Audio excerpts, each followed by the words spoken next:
Hello and welcome to video lecture series in political science. Today we are going to discuss chapter 3 titled as US Hegemony in World Politics from your textbook Contemporary World Politics. For understanding, we will divide this chapter into 4 parts. In these 4 parts, we will discuss about the concept of hegemony. We will discuss that is the US, United States, a hegemon. We will also discuss about the US as a hard power or a military power, and we will also discuss dimensions of structural power and the United States as a soft power. In the course of discussion, we will also discuss about that can US hegemony be ever confronted, and we will discuss about the relationship between India and the US. Today we will begin with what is meant by hegemony. Now, hegemony is the capacity or ability to direct or influence the behavior of others in the course of events. It is the exercise or assertion of power over others. Power is a central concept in world politics. You might have come across this concept of power in many ways in daily life. We often say that someone is powerful or he can get his work done using his power. In any social setting where 2 or more people or groups or communities are involved, there is a quest for gaining power among people. What do we mean by this power in everyday life?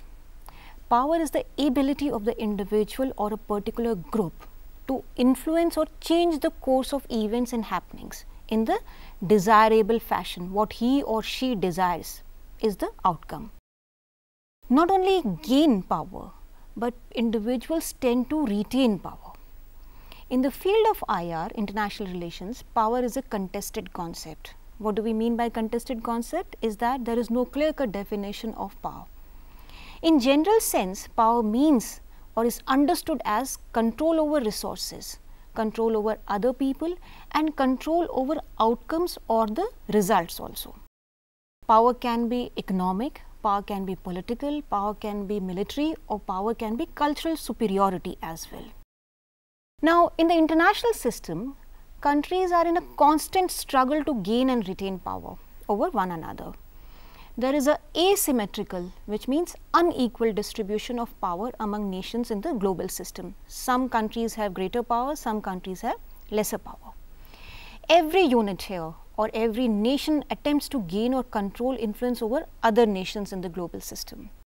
In the world politics, countries have different degrees of power depending upon their resources and capabilities. Somebody has greater military might, somebody has lesser military might. So, to understand world politics, it is very important to understand distribution of power among various countries in the world or in the global system. Now, what happened after the end of Second World War? 2 superpowers emerged on the world stage. Both of them were very strong military powers. But there was intense rivalry between these 2 powers. They influenced the countries which aligned with them, and they also influenced countries to align with them, that is, to stand with them or agree with the ideology that they had put forward, the debate between socialism and capitalism. Both of them had strained or uneasy relationships with each other for more than 3 decades, around 30 years. They exerted control over resources and conditions all over the world and influenced nations in as many ways as possible. Now, they were so powerful that any of their moves had the capacity to change the world politics. They could have triggered war, they could have ended war. This era is called as Cold War, that you have discussed in the previous chapter. Now, the world remained bipolar for many years, and the strained relationship between these 2 countries continued to exist till the disintegration of the USSR. The world was taken by surprise when the Soviet Union collapsed. But the collapse of Soviet Union changed the nature of world politics forever. With the collapse of Second World, the nature of world politics changed radically, that is, dramatically or massively. This collapse had a large number of consequences. What were the immediate consequences of this collapse? The immediate ones were that the divide between Eastern and Western bloc disappeared. The Cold War came to an end. Countries of the Central and Eastern Europe became free from Soviet dominance, and the constituting republic of the USSR also got liberated. And all these newly independent countries, they adopted market form of economy and democratic form of polity. Apart from these consequences, one important consequence was that the world became unipolar. The dominance of a single power is called as unipolarity. Polarity comes from the word pole that you use in physics, North Pole and South Pole of planet Earth. When the other power ceased to exist or disappeared, the US, the United States, remained the only unchallenged superpower, and in fact it emerged stronger than before. And when the international system is dominated by a single power or a hyperpower, it is more appropriate to describe the power using the concept hegemony. Now, hegemony, as discussed, means to influence or control the other countries, groups or people. It is social, cultural, ideological or economic influence exerted by the dominant group. Now, although 1991 may be seen as a turning point in the history of world politics and emergence of the US as a hegemon, but it is important to understand two things. First, that the US hegemony did not emerge in 1991 only. It predates, it dates back to the years of the World War. The US was a strong power and it was in commanding position throughout the events of the Second World War. And after the end of Second World War, the US provided Marshall aid for the reconstruction and development of war-torn countries in the Western Europe. And it was a leader also of the Western Bloc. The US was supporting the war, Second World War. It was part of the Allied forces. But the US was not attacked directly other than the Pearl Harbor because it was located away from the European continent. Second important thing to remember is that the US did not start behaving like a hegemonic power from 1991 onwards, say the very next day after the collapse of the USSR. The tendencies of the US acting as a hegemonic power became clearly only in the next few years to come. Now, let us understand the important dimensions, three different dimensions of US hegemony. In other words, the areas where hegemony, the US hegemony is visible or is exercised. These dimensions are hegemony as a hard power, second, hegemony as a structural power, and the third dimension, hegemony as a soft power. Let us understand these dimensions one by one and look at the events and situations that demonstrate how US has been a hegemon or it has been acting or exercising influence over the others. Let us begin with hegemony as a hard power. Now, the term hard power describes a nation's ability to use economic incentives or sanctions and military strength to influence the behavior of other actors. Hard power is usually measured in terms of the military capacity or military might of a country. Hard power strategies includes action intended towards forcing or coercing or threatening other nations into compliance, that you do this or we will attack you, to make them follow what the power, the hegemon desires. Say if I want to get something done, I will use force. One of the most obvious exercise of hard power in international system is the use of military intervention. It entails quite simply the use of military might to attain one's objective or attack somebody if in case you want something to get done.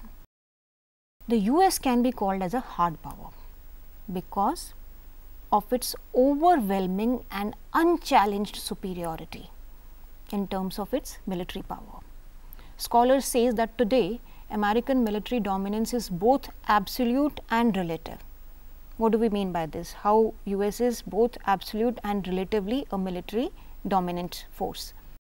When we say that American military strength is absolute, we mean that the military capabilities of the US can reach any point or place or target on planet Earth accurately without any error. Without any margin of error, the US defense system can cripple the enemy lethally. That is, it can cause maximum damage through its accuracy even before anybody can react. At the same time, its own forces are sheltered to the maximum extent and in the manner from the possible dangers of war. Now, what is the relative capacity? The relative capacity of the US is as good as its absolute capacity, which means no other power in the world can match the capacity of the US military might. The United States spends more on its military capabilities than the combined spending of next 10 powers in the hierarchy or the rank. The US spends hundreds of billions of dollars on its armed forces per year and the massive amounts of research and development. In 2009, the US military budget accounted for approximately 40% of the global arms spending all over the world. How much is spent? Out of that, 40% US alone was spending. The money is spent in preparing for various special operations and military interventions like counter-terrorism or providing assistance to allies without sending thousands of ground troops or development of high equipment, satellites, etc. Now, let us look at this picture.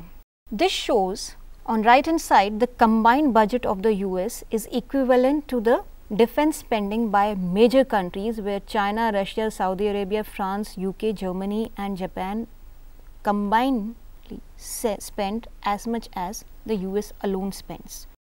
The US is equipped with the best of arms and ammunition to fight in any kind of terrain or conditions. Defense spending accounts for approximately 20% of the entire federal spending in the US, which is as much as it spends on its social security or the combined spending on the medical care or health of the people. The gap between the US and the rest of the world is not just quantitative, that US spends more money and the entire world is spending less money. The gap is qualitative as well. What do we mean by that? By qualitative, we mean that no one in the world has been able to match the technological gap that exists between the US defense system and the rest of the world. Now, what do we mean by this? US is far better in quality and variety of equipment that no one can think of. Research and development in the military field is beyond any imagination. Such as Washington's military scientists are working on how to trigger cells to regrow the limbs for soldiers hurt by enemy bombs or landmines.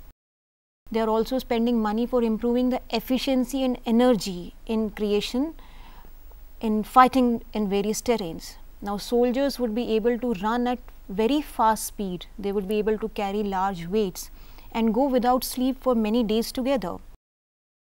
Now, this is the unmanned pilotless aircraft called as drone, which has been used by the US in many of its operations, military interventions in Afghanistan, in Middle East, in Iraq. Now, again, as you can see, this is picture of a soldier and lot of money is being spent on research and development where they are trying to develop many things such as helmets, contact lenses, eye gear to see in the night. They are also trying to regrow the severed limbs or destroyed limbs and working on improving the efficiency and energy level of the soldiers. American hegemony as a hard power can be seen in the wars and conflicts that have happened in the last 2 decades. Let us look at some of these conflicts or wars to understand the role of US in them. Now, let us look at Iraq war for a while. What is Iraq war? In the early August 1990, Iraqi leader Saddam Hussein ordered the invasion and occupation of neighboring Kuwait. The neighboring countries of Kuwait such as Saudi Arabia and Egypt called on the US and other Western countries to intervene.